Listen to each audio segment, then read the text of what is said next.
Olá, pessoal da primeira série do ensino médio, tudo bem com vocês? Hoje nós estaremos dando continuidade aos nossos estudos de literatura. Na aula de hoje, nós vamos fazer algumas explanações a respeito do conteúdo o romance urbano.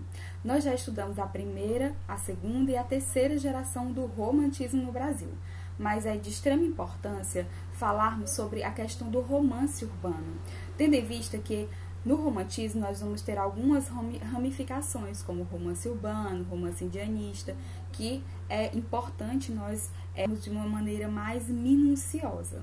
Então, para essa aula de hoje, eu gostaria que nós acompanhássemos, fizéssemos a análise dessa bela tela, essa bela obra de arte aí, do artista plástico Fênix Taunay. Como vocês podem observar, a tela ela vai retratar um determinado período da história do Brasil e também um cenário bem típico de uma região que vai ser o palco, o grande pano de fundo, a cidade onde será realizada a maioria desses romances, tá? Que é a cidade do Rio de Janeiro.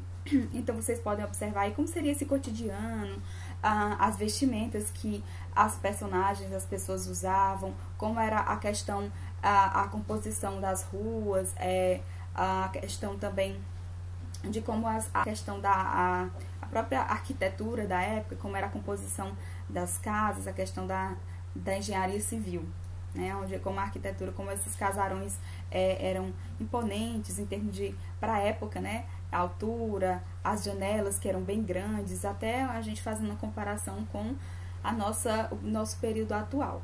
Então, nós já entendemos aqui que nesse romance urbano, que é o tema da aula de hoje, nós teremos um cenário, que vai ser geralmente o cenário do Rio de Janeiro, e vamos entender um pouco sobre esses detalhes, o que de fato é esse romance. Esse romance, quando a gente fala de romance, geralmente nós já levamos à mente que é uma narrativa que vai trazer sempre um caráter romântico, sem ser redundante. Eu vou explicar por que não seria redundante.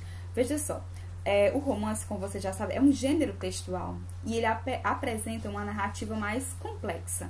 Ela vai ter início, vai ter meio, vai ter fim, né? Mas aí nós vamos entender quais são os tipos de abordagem que nós vamos encontrar nesse tipo de romance, que é o que nós estamos estudando agora, que é o romance urbano. Bom, nós vamos encontrar a vida social das grandes cidades e principalmente da cidade do Rio de Janeiro, nesse sentido, nesse cenário aqui. E ela vai ser retratada os dramas, que vai incluir intrigas amorosas, né, as personagens, até chegar em determinado momento da narrativa, muitas coisas podem dar errado para depois dar certo. Aquele típico final que a gente lembra até das novelas televisivas, que é bem tradicional aqui no Brasil. Inclusive, durante muito tempo, as novelas mexicanas que tratavam dessas emoções, dessas cenas mais dramáticas, fizeram muito sucesso aqui no Brasil, as novelas televisivas. Aliás, até hoje fazem sucesso. As novelas brasileiras também, televisivas, também fazem muito sucesso aqui. O brasileiro, de fato, gosta de uma boa trama, né? Gosta de uma boa, digamos assim, gosta de uma grande história. Então, uma característica que nós podemos até colocar em comum com o romance televisivo e o romance escrito, a narrativa escrita, é porque também ela geralmente é feita em capítulos, né? Por exemplo, você assiste uma novela hoje e você espera o dia seguinte para a continuação do capítulo. Assim como acontece também no caso do romance, que na época era propagado em forma de folhetins, que eu vou explicar depois o que era esse folhetim, tá? Então, dando continuidade ao romance urbano, nós entendemos também que acontecia várias tramas, as intrigas amorosas, as traições, e o ambiente era sempre um ambiente urbano, tá? Romance urbano. E as situações cotidianas, para entendermos um pouco o que se passava na corte, o que se passava na vida dessas pessoas, como era o seu cotidiano. E esses romances, eles retratavam um pouco disso, como era o cotidiano da época, o que os rapazes, né, da época faziam, as moças, as senhoras, e era tudo muito colocado ali em espécie de caixinhas, cada um tinha um papel a executar. E também vamos estudar mais à frente o romance regionalista, sobretudo quando nós estivermos lá no modernismo. Então, o que seria esse romance regionalista? Ele vai apresentar questões sociais de determinadas regiões do país, com o destaque de suas características e linguajar típico, como a gente vai encontrar na obra O 15, de Raquel de Queiroz. Lá na segunda geração do modernismo, a gente vai observar essas peculiaridades. Temos também, dentro do romantismo, o romance indianista, que será o nosso próximo conteúdo. Quando concluirmos por completo o romance urbano, a gente vai fazer a introdução aí do romance indianista, que vocês já bem conhecem, porque nós já trabalhamos, inclusive, a obra Iracema, de José de Alencar, e vai estar dentro dessa categoria, tá? E ela vai apresentar o quê? Quais são as características dela? Vai apresentar a vida e os costumes dos indígenas. Lembra que na obra Iracema nós aprendemos que havia duas tribos, né? Inclusive os tabajaras, e qual eram as características, qual era os costumes que ele tinha. Nós aprendemos que a própria igreja da Jurema. E assim nós conhecemos um pouco, mas sabemos que as tribos, ao contrário do que alguns pensavam, existia aqui dentro do nosso território brasileiro diversas tribos indígenas, e cada uma tinha sua cultura diferente. Alguns praticavam a antropofagia, que é o canibalismo, outras não, e algumas eram mais, digamos assim, mais receptivas com as pessoas que vinham de fora, como aconteceu no caso de Martim, quando foi recebido lá pela tribo de Iracema. Outras tribos já não eram tão receptivas assim com esses estrangeiros, com os invasores. E aí a gente vai observar, vai aprender esse segredo da Jurema, essa cultura, o próprio, a composição dessas tribos lá no romance indianista. Então, também encontramos a questão do linguajar, das expressões do vocabulário indígena. E no romance histórico, que é um tipo de romance também que vai destacar a vida e os costumes de certa época. Nós vamos ali, vai ter um diálogo entre literatura e história, que são muito importantes dentro dessa narrativa, porque usa-se há uma mistura de fatos que são verídicos com fatos fictícios. Então, o real e o fictício vão estar dentro do romance histórico.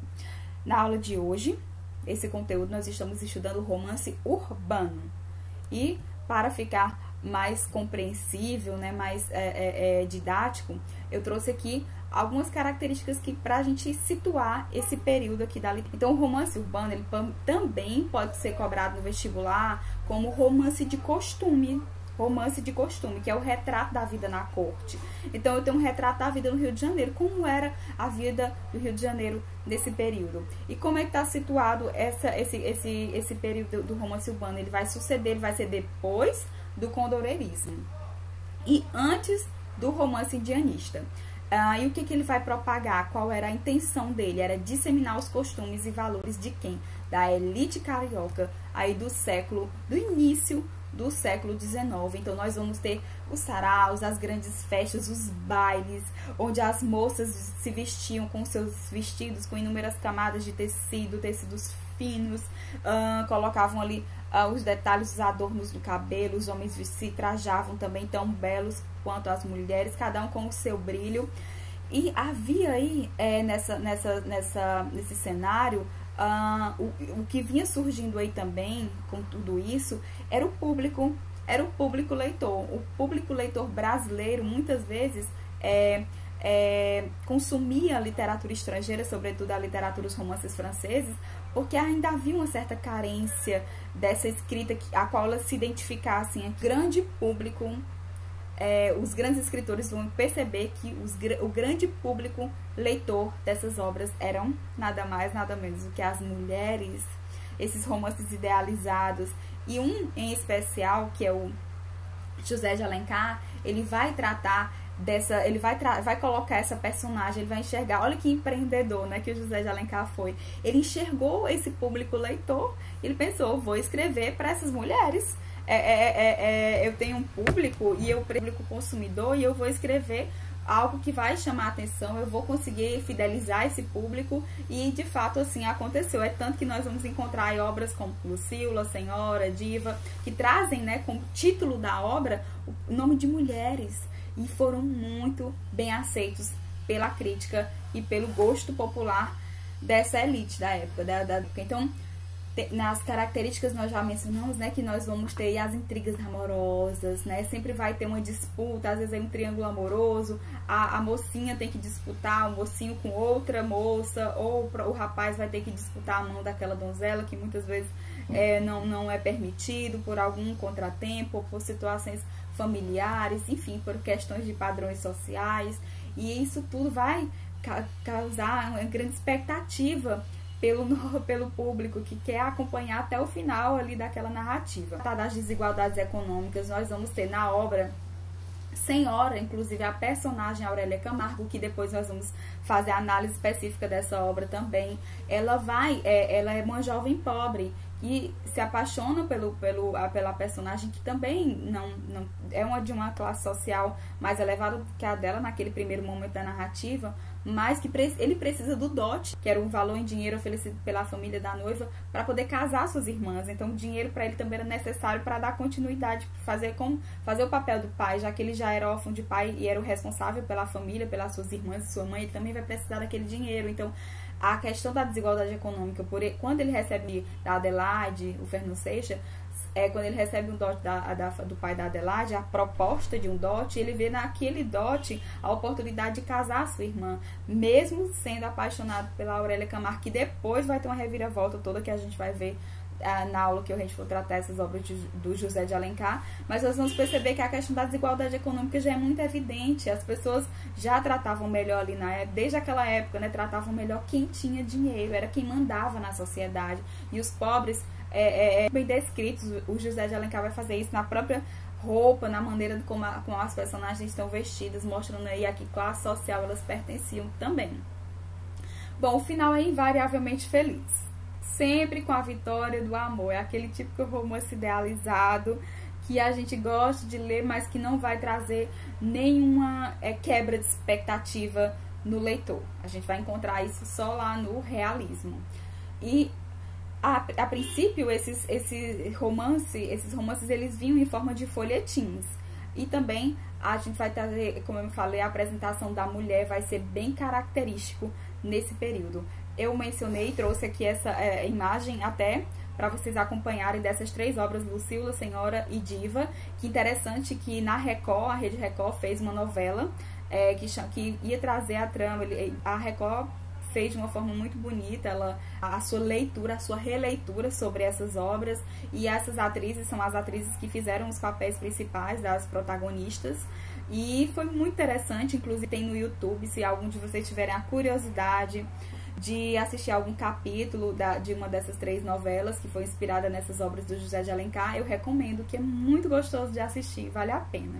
Então, mais adiante, nós iremos tratar dessas obras, os detalhes minuciosamente, já com questões, inclusive questões de vestibular, como essas obras podem ser cobradas, mas antes disso nós vamos fazer uma outra linha, uma linha, digamos assim, linear da forma como essas obras foram sendo introduzidas na literatura brasileira.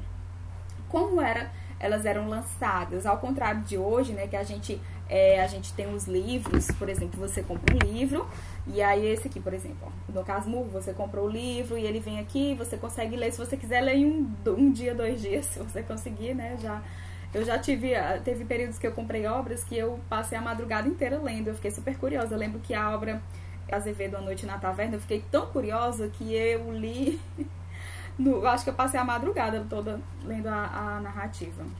E assim, não vinha dessa forma, né? A gente não encontrava o livro assim já completo com todos os capítulos. A gente, na época, vinha em formato de folhetins, que era uma leitura rápida desses capítulos. E aí houve períodos em que os folhetins vinham semanalmente nos jornais. Então imagina, você tá ali naquele ápice da narrativa, super curioso para saber o que tá acontecendo com a personagem, você tem que esperar 1 semana para ler o capítulo. Então, como isso mexia a imaginação desse público leitor. No decorrer do tempo, os folhetins eles vieram diariamente, né? Estavam lá nos jornais, tinha aquela parte lá do folhetim que você comprava o jornal, e todos os dias você tinha o capítulo seguinte. Uma maravilha, né? Acredito, quantos jornais não foram vendidos, acredito eu, que não somente para saber das notícias do que estava acontecendo no Brasil e até no mundo, mas principalmente para ler o capítulo seguinte aí dessas narrativas. Bom, então esse gênero foi importado da França, a priori as próprias obras, os romances aqui que nós lemos eram francês, e vai trazer a harmonia dessas personagens, essa composição dos lares daí da sociedade carioca do início do século XIX, e vai fazer descrições. Há momentos que o José de Alencar faz descrições belíssimas, quando ele vai descrever o quarto da Aurélia Camargo, por exemplo, a gente consegue fechar os olhos e imaginar, já na fase que ela recebe a herança, que ela fica rica, com a lição do quarto, inclusive o quarto dela era separado do quarto do Fernando, e aí a gente fica imaginando ali como era que tinha aquela porta que nunca se abria, e quando o Fernando e a Aurélia ficavam um ao lado do outro, e a porta que fechando, dividindo esses sentimentos, voltado aí pelo orgulho, e um apaixonado pelo outro, mas aquela porta que ninguém conhecia, que ninguém sabia, porque até uma crítica à sociedade, aos casamentos perfeitos. A gente vai encontrar muito isso em Machado de Assis lá no realismo, né? Ele vai fazer uma crítica a essa instituição que é o casamento, que lá na visão de Machado vai ter uma visão totalmente diferente do que a gente vê aqui no romance urbano, que de fato, por mais que Aurélia e Fernando se amassem, eles não se entregavam ao amor por uma questão de honra dela, né? Lá no princípio, lá no início, ele não tinha aceitado casar com ela, porque ela era pobre e não tinha dote, ao contrário de Adelaide, e ele se sente humilhado quando ela diz que pagou por ele, porque ela já entende que o dinheiro é quem manda na sociedade, quando ela diz que o valor por ele. Então, essa disputa que a gente consegue, que o José de Alencar faz essa descrição desse ambiente, a gente se deixa navegar, a gente se deixa viajar pelas páginas dessas narrativas.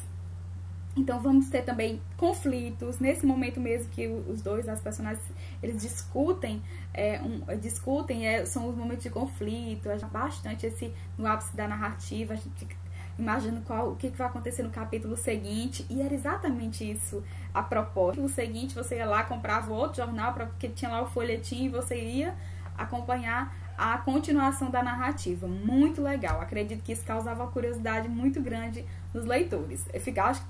Eu acredito que tinha alguns leitores que nem dormiam esperando o dia seguinte para comprar o jornal. Então, o final feliz é sempre característico desse tipo de narrativa. E a exaltação dos valores da burguesia. É lógico que tinha uma mensagem aí para ser dita, como as moças, né, que deveriam se portar em determinados eventos da sociedade carioca, como elas se portar. E não é à toa que isso tudo era colocado até nas obras, como elas deveriam estar vestidas, como deveriam se portar, como a sociedade se organizava dessa forma. Então tinha um público-alvo ali que era de fato o público burguês. Nós vamos introduzir o nosso romance urbano com uma obra que aqui já sei que é conhecida por vocês, que é a obra A Moreninha, e que é do Joaquim Manuel de Machado, fundadores do romance aqui no Brasil. E de fato esse romance urbano ele se consolidou, ele ganhou notoriedade, ganhou fama, de fato, com a obra A Moreninha, que foi publicada em 1844. Interessante que o Joaquim Manuel de Macedo, ele vai se formar também em medicina. E quando ele se forma, é exatamente o ano que ele publica a obra A Moreninha. Ele vai se formar em medicina em 1844, que é o ano da publicação de A Moreninha. E aí você vai lembrar que interessante, tinha a personagem principal que era formada em medicina, que era estudante de medicina também. E olha que interessante quando a gente vai trazer para dentro dessa narrativa alguns fatos até peculiares aí da própria vida do escritor, não confundindo o narrador, nem muito menos com a personagem. Mas ele vai trazer talvez aquele ambiente acadêmico ali da faculdade, com os amigos da faculdade, tenha servido a inspiração para essa narrativa, a narrativa da Moreninha, já que ele também se tratava de um grupo de estudantes, e ele, próprio estudante do curso de medicina, e vai publicar a obra. E no final da obra, a personagem principal, ele tinha, quando perdia a aposta, quando ele se apaixona pela Moreninha, pela Carolina, ele vai ter que fazer o quê? Vai ter que escrever um romance. Então é muito interessante levar em consideração essa questão da formação em medicina do Joaquim Manuel de Macedo. Foi um dos principais responsáveis pela criação do teatro no Brasil. A gente nem menciona muito isso, mas as artes cênicas teve teve grande repercussão aí pela criação desse teatro aqui, que foi criado por ele. Então, para ele, a respeito do teatro, ele vai dizer que o teatro é a mais extensa e concorrida escola da boa ou má educação do povo. Então, ele vai falar isso, que de fato eu acredito que, observando essa afirmação que ele disse, a gente começa a observar que no teatro também a gente vai ter a apresentação das caricaturas da sociedade. Quando a gente faz aí a observação, a própria obra aí que a gente vai ter de Shakespeare, né, ou Otelo, era ali a representação por parte do Iago, né? Um exemplo, a gente tem que Shakespeare é um grande teatrólogo, né? Grande escritor de peças de teatro, e aí a gente vai ter aí a presença da inveja, dos ciúmes, né, de um relato de preconceito racial que a gente vai encontrar em Desdémona e Otelo. A gente vai encontrar como as mentiras, como alguém faz de tudo por inveja, para se dar bem, para destruir um relacionamento. Então, e o teatro vai colocar isso em pauta também. Então, dentro dessa perspectiva do Joaquim Manuel de Macedo, nós vamos observar algumas características da sua escrita, que é a idealização do amor puro e que resiste ao tempo. É a descrição dos costumes, dos hábitos e dos lugares. O romance é de fundamental importância para que quem deseja perceber o espírito da época. O que estava acontecendo aqui no início do século XIX? Como as pessoas se vestiam, qual eram os tabus sociais e o que como uma moça deveria se portar, como era o comportamento da época. E essas leituras de romances romântico, não é esse romance romântico, a gente já entende que não é uma repetição desnecessária, né? O romance romântico, a gente já entendeu que tem romance indianista, tem romance policial, tem inúmeros outros romances. Então esse romance era uma leitura corriqueira e também muito agradável, já que nós tínhamos ali que era uma leitura que não ia, digamos assim, sofrer nenhum tipo de censura, porque ela trazia exatamente o que era aceitável para a sociedade. Então, não é redundante falar romance romântico, vocês já entenderam o motivo. Então, dentro dessa situação, nós vamos falar um pouco sobre a obra A Moreninha. O que a gente encontra de características aqui do romance romântico?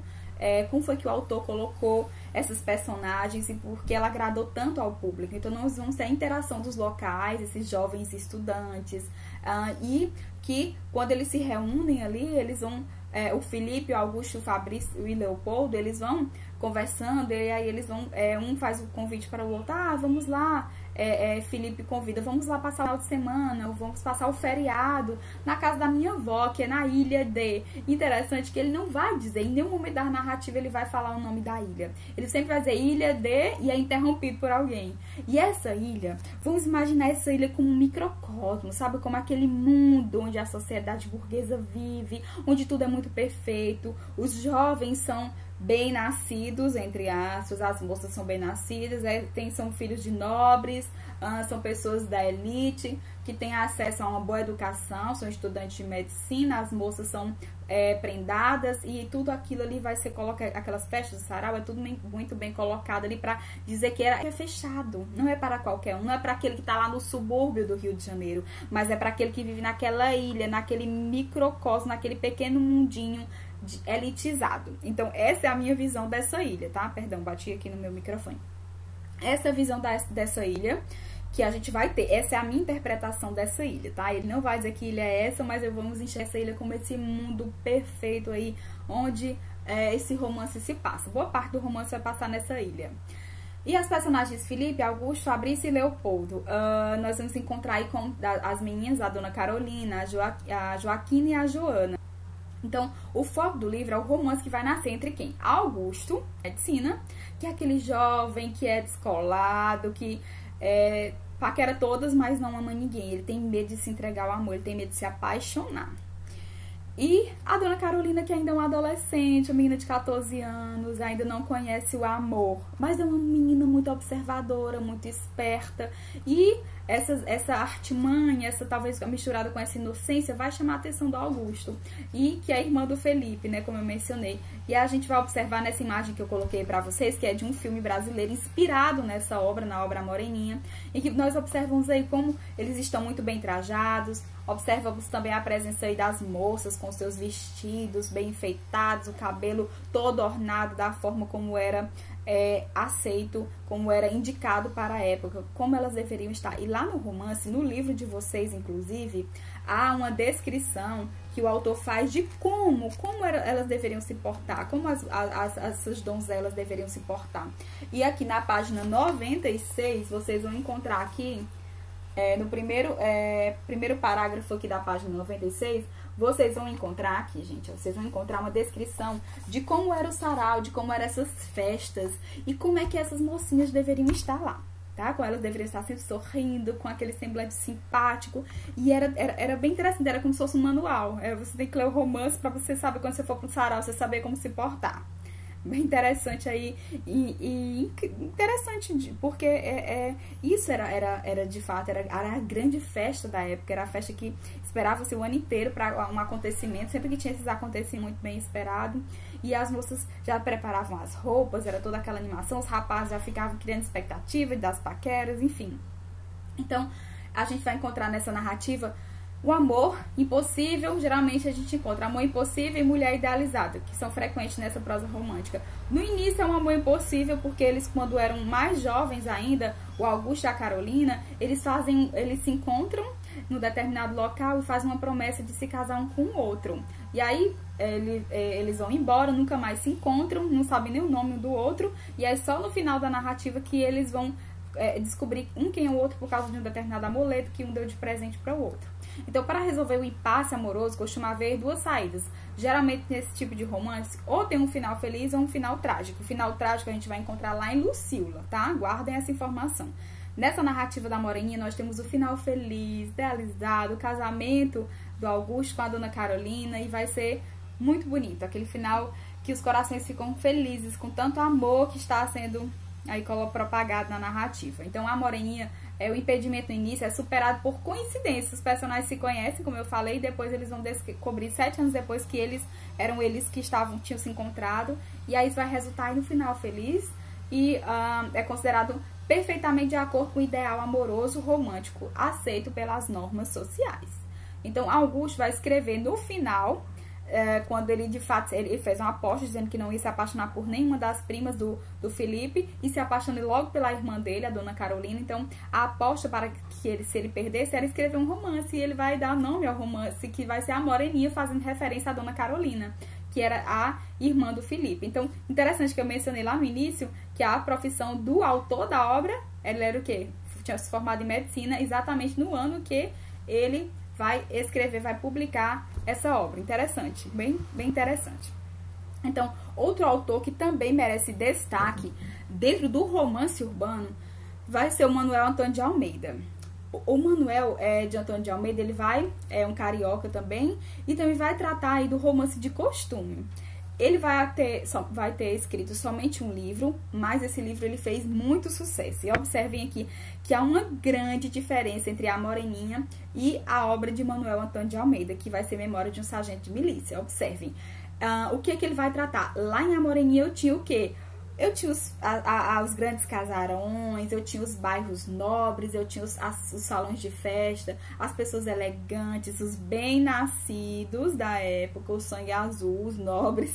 E aqui o Manuel Antônio de Almeida ele já vai trazer traços aí até do realismo, se não dizer até do naturalismo. Ele vai falar de quê? Do oposto, ele vai falar do subúrbio carioca, daquele local aquela rua que é mais estreita, aquela rua que é mais suja, as pessoas que não são tão bem vestidas, que não têm acesso à leitura, que não têm os mesmos ambientes, porque as festas vão ser lá no subúrbio. E aí ele vai tratar aqui do famoso malandro, a imagem do anti-herói vai surgir na obra de Manuel Antônio de Almeida. Então a gente vai encontrar anti-herói futuramente em outras narrativas aí do realismo, lá no modernismo, inclusive o próprio Nacunaíma, que é o anti-herói.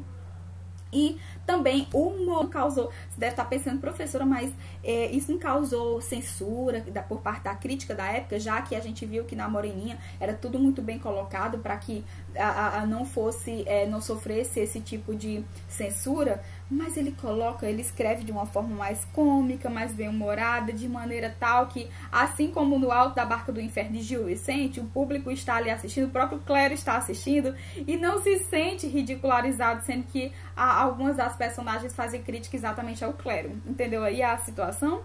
Então ele vai fazer uma obra já com traços pré-realista e nós vamos fazer uma breve análise aqui de Memórias de um Sargento de Milícia. Observem aqui, nessa obra, ela também, assim como a Moreninha, ela também foi publicada inicialmente em folhetim, no ano de 1852. Então, nós já entendemos que o folhetim era aquele que vinha lá no jornal, tinha que comprar o jornal e o capítulo. Todos os dias você comprava um jornal para você ler o capítulo seguinte. É considerado uma obra de estilo romance urbano ou romance de costume. As personagens aqui são super interessantes.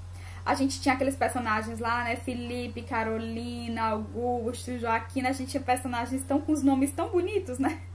Lá pra época, todos os nomes, digamos assim, bem mais seletivos, mais selecionados lá em A Moreninha. E aqui, em Memórias de um Sargento de Milícias, a gente vai encontrar uns nomes mais cômicos, por assim dizer. A personagem principal é o Leonardo. É filho de um beliscão e de um pisão. Deixa eu explicar pra vocês. O pai de Leonardo, que é o Leonardo Pataca, e a mãe de Leonardo, a Maria, eles são portugueses. E quando eles estavam no navio, eles iam tentar a vida aqui no Brasil, né? Vinha lá de Portugal, lá no navio, eles se conhecem. Quando o Leonardo Pataca, o pai do Leonardo, vê a Maria das Hortaliças, vê a mãe do Leonardo, ele se interessa por ela. E o que ele faz lá? Ele dá um pisão no pé dela, dá um pisão no pé da Maria. A Maria, para retribuir, dizer que também está interessada nele, o que ela faz? Ela dá um beliscão no Leonardo Pataca. Então, daí vocês já entenderam que o relacionamento começaram flertando dessa forma, gente. E aí eles se envolveram, aí, inclusive quando chegam aqui no Brasil, a Maria já está até grávida do Leonardo. Já entendeu o que é? Assim, está subentendido aí que eles não estão adequados aos padrões sociais da época, tal qual a gente vai ter lá em A Moreninha, que Augusto pede a mão de Dona Carolina, pede a mão da Moreninha em casamento, no final tem um casamento, é um final feliz, idealizado. Aqui a gente já vai ter a personagem principal, que é fruto de quê? De um beliscão e de um pisão. Não houve o casamento, ninguém tem cerimônia, chega aqui é grávida. Então, o rapazinho, o Leonardo, ele vai passar a infância aprontando. É a juventude como malandro, é o típico malandro carioca. É isso que o Manuel Antônio de Almeida vai trazer pra gente. É a criação, o surgimento aí. Quem é esse malandro? Esse malandro carioca aqui, filho do beliscão e de um pisão. Então, no decorrer da narrativa, ele vai se tornar um sargento de milícia, tá? Que vai dar o nome à obra. Mas só no final da narrativa, que ele vai ter um final aí feliz, que também a gente não pode esquecer que não é uma obra realista ainda, é uma obra romântica, do romance romântico. Então, ele vai receber 4 heranças, vai se dar bem, mesmo com tanta coisa que ele aprontou na vida, ainda vai se dar bem, vai receber 4 heranças, vai se casar e vai ainda receber um cargo aí importante de sargento. Tudo arranjado, né? Aquele velho jeitinho brasileiro, que na verdade a gente vai entender nessa obra aqui que o jeitinho brasileiro também é muito mais jeitinho português do que jeitinho brasileiro. Então, a profissão do pai do Leonardo, o Leonardo Pataca, ele era oficial de justiça, mas também se envolve em atividades suspeitas para conseguir faturar algum dinheiro. Observem aí, gente, o cenário. O pai é oficial de justiça, mas se envolve em atividades ilegais para adquirir dinheiro. Olha só a herança, digamos assim, intelectual do Leonardo. O pai pratica esse tipo de coisa. E a mãe, olha os nomes, gente, Maria das Hortaliças. É a mãe dele que faz o quê? Depois que ela está aqui, o pai, o Leonardo Pataca, flagra ela traindo ele. E aí expulsa a mãe, a Maria, com o Leonardo. Leonardo, pequenininho, vai ter que morar com outra família, vai ter que morar com um padrinho, porque o pai descobriu que a mãe dele estava traindo ele e já expulsa ela de casa. Só que, na verdade, ela vai fugir com o capitão de um navio, volta para Portugal. Então, nós temos aí a figura de um menino que tem abandonado pelo pai e pela mãe. O pai apesar de ser um homem, um oficial de justiça, que a gente espera até aí uma postura mais nobre por parte dele, a gente já vai encontrar a presença aí de o quê? De atitudes ilegais, burlando a lei para faturar dinheiro e tal. A mãe, infiel, foge com outro homem, abandona o menino. O menino vai ficar... Imagina, lógico, se é isso que estava à sua volta, é lógico que a influência dele para se tornar esse famoso malandro, aí vai ser a influência do seu cotidiano, da sua vivência, dos seus pais, seus vizinhos, seus pais, as pessoas que estão ali ao seu redor. Então, temos outra figura importante também, que é o compadre. Esse compadre era quem? Era um barbeiro e é o padrinho de Leonardo. Inclusive, ele vai criar o menino. Ele e a madrinha do menino, que é também parteira, vão ser os tutores, eles vão ser quem vão criar essa criança. Então, ele faz... Por mais que ele viva humilde, vai conseguir também dinheiro de forma injusta. Então, além do pai, o padrinho também consegue dinheiro de forma injusta. Olha só o que esse menino está recebendo aqui de informação na cabeça dele. Está recebendo informação que para se dar bem na vida, ele tem que realizar práticas ilegais, porque o padrinho dele fez assim, o pai dele fez assim, e tá tudo certo. Então, a madrinha dele, que seria a mãe que estaria fazendo esse papel de afetividade pro menino, ela foi o quê? Ela gosta do menino, mas ela tem um caráter um tanto quanto duvidoso. É religiosa, mas em contrapartida é fofoqueira, fala mal de todo mundo.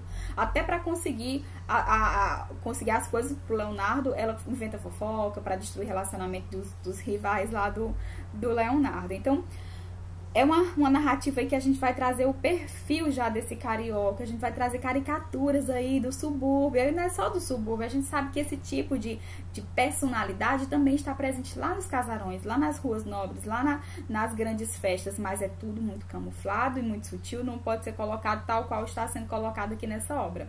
Por isso que a gente vai dizer que ela tem características realistas. Eu coloquei essa imagem aí, gente, para vocês observarem o Leonardo Pataca pisando no pé da Maria das Hortaliças. E aí seria onde foi que tudo aconteceu, né? Um beliscão, um pisão e o nascimento do Leonardo. Não poderia ser diferente, né, gente? Então, tem outra personagem importante também, que é o Major Vidigal, que é o símbolo da ordem do Rio de Janeiro. Quem vai impor a ordem no Rio. Ele combate a malandragem e a vagabundagem. Se ele combate a malandragem, ele vai combater o Leonardo. Ele pelo menos vai tentar. Tentativas até frustradas, né? Mas também cede aos desejos de sua amante, com quem vai morar num relacionamento não oficial. Até o momento a gente está procurando casamento ainda, que não aconteceu na obra. O pai do Leonardo, relacionamento não oficial, o Major Vidigal também, e vamos encontrar também Dona Maria, que é uma viúva rica, amiga do compadre e da comadre, e vai ser tia de Luizinho, que Luizinho vem a ser quem? A futura esposa. Finalmente vamos encontrar um casamento, esse símbolo da união perfeita aí da sociedade, da burguesia, da elite carioca da época, que futuramente, depois de muitas e muitos capítulos aí, acredito que o pessoal ficava comprando os folhetins todo dia para saber o que ia acontecer, porque prendia muita atenção mesmo.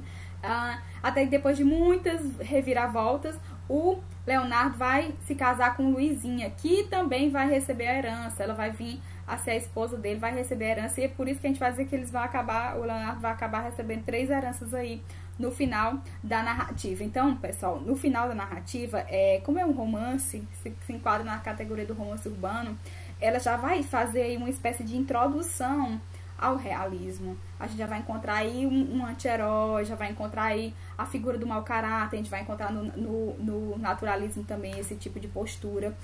E com essas duas obras que eu trouxe hoje, Memórias de um Sargento de Milícia e A Moreninha, que nós introduzimos o romance urbano. Na próxima aula nós daremos continuidade, vamos abordar as obras do grande escritor José de Alencar, as obras que eu destaquei no início dessa aula, que é Diva, Senhora, e também vamos falar sobre Lucila. Sim, vamos falar também sobre essa personagem inspirada por alguns críticos literários dizem que Lucila foi inspirada em uma obra do grande escritor Victor Hugo. Lembra? Victor Hugo, do hugoanismo lá dos Condoreiros?